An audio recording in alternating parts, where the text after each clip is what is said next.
Hi friends, நம்ம Manisha music fashion அகாடமிலேருந்து 5th class வரையும் நம்ம முடிச்சிட்டோம். இது 6th கிளாஸ் வந்து ஷேப்ஸ் நம்ம பார்க்க போகிறோம். வாங்க டிசைனாக நம்ம ஷேப் பார்த்துலாம். இப்போ பார்த்தீங்க அப்படின்னா டயாலஜி பேண்டில் நான் நாட் போட்டு எடுத்துட்டேன். இப்போ பார்த்தீங்க அப்படின்னா செயின் ஸ்டிச் தானே சொல்லி தர போகிறீங்க அப்படின்னு நினைக்கிறீங்க. இந்த 4 ஷேப் இருக்குது சரிங்களா, இந்த 4 கூர்ப்பு இருக்குது. அந்த 4 கூர்ப்பையும் நம்ம போட்டோம் அப்படின்னா மோல்ட் ஆகிடும் சரிங்களா. அதுக்கான டிப்ஸ் அண்ட் ட்ரிக்ஸ் நான் கொடுக்க போகிறேன், வாங்க பார்க்கலாம். எப்போதும் போல் கீழே இருந்து நம்ம நூல் எடுத்துக்கலாம். நாட் போட்டு நல்லா நாட்டை ஸ்ட்ராங்காக போட்டுக்கோங்க.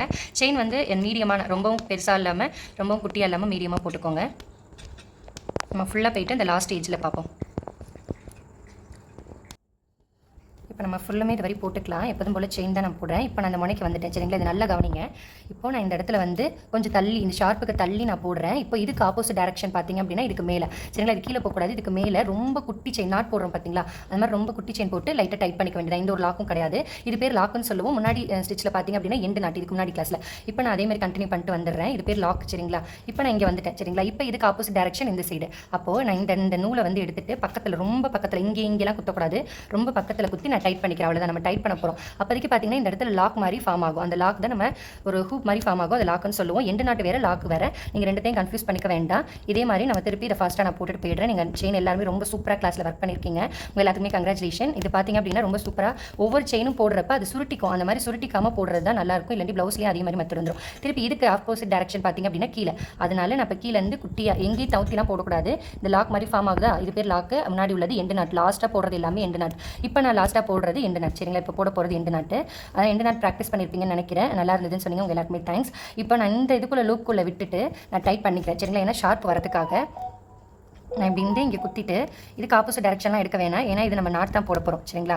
அதே மாதிரி ஒரு நாட் போட்டு நீங்கள் உள்ளே போய் வச்சுக்கோங்க. இப்போ பாருங்கள், இது எல்லாமே ஷேப்பாக தான் இருக்கும் சரிங்களா. எங்கேயும் மோல்டாலாம் கீழே இறங்கலை. நெக்ஸ்ட் இப்போ நம்ம ரவுண்ட் ஷேப்பில் ட்ரை பண்ணுவோம். இதுக்கு ரவுண்ட் ஷேப்பில் ஒன்றும் கிடையாது.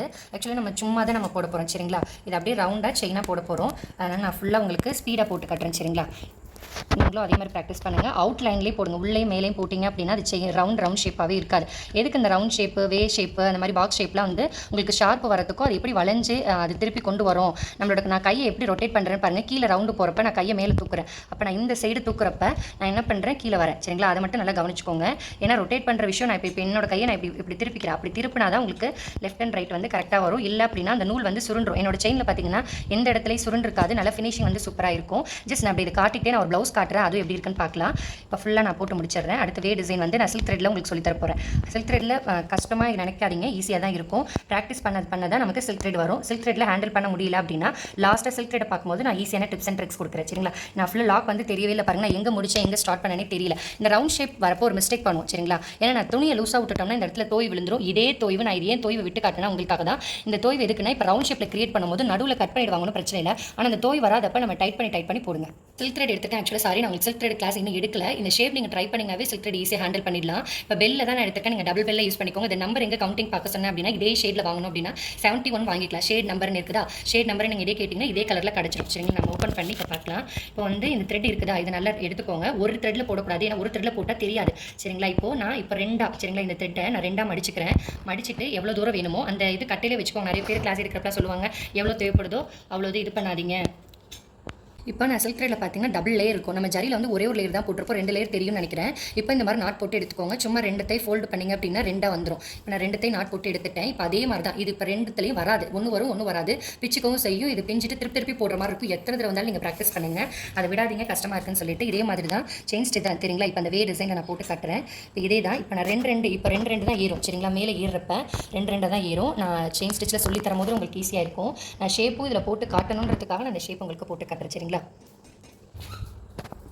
இப்போ இது பார்த்தீங்க அப்படின்னா இது ரொம்ப கொஞ்சம் கஷ்டமாக தான் ஹேண்டில் பண்ணுறது இருக்கும். சப்போஸ் இந்த 2 த்ரெட்டுமே உங்களுக்கு ஏறலை அப்படின்னு நீங்கள் வீடியோவில் ஏறலை அப்படின்னு நீங்கள் என்கிட்ட தெரிவிச்சிங்க அப்படின்னா இதுக்கான டிப்ஸ் அண்ட் ட்ரிக்ஸ் எப்படி இருக்குது. கண்டிப்பாக கஸ்டமர் ப்ளவுஸை ஹேண்டில் பண்ணும்போது சில்க் த்ரெட் ஏதாவது 2 ப்ளவுஸாவது வரும். இப்போ ஜரி பீடோட எடுத்துக்கிட்டிங்க அப்படின்னா காஸ்ட் கூட அப்படின்னா உங்களுக்கு சில்க் த்ரெட் வச்சு நீங்கள் ஒர்க் பண்ணிங்க அப்படின்னா 2000 விட 3000 வாங்கலாம். அதனால் ப்ராக்டிஸ் பண்ணுறது ரொம்ப நல்லது. ஆக்சுவலாக நான் என்ன டிப்ஸ் அண்ட் ட்ரிக்ஸ்னு சொல்லிட்டு நம்ம சில்க் த்ரெட் ஹேண்டில் பண்ணும்போது நான் உங்களுக்கு சொல்லித்தரேன் சரிங்களா. இது ஒரு த்ரெட்டாக வந்துச்சு அப்படின்னா அதை நீங்கள் எடுக்காதீங்க.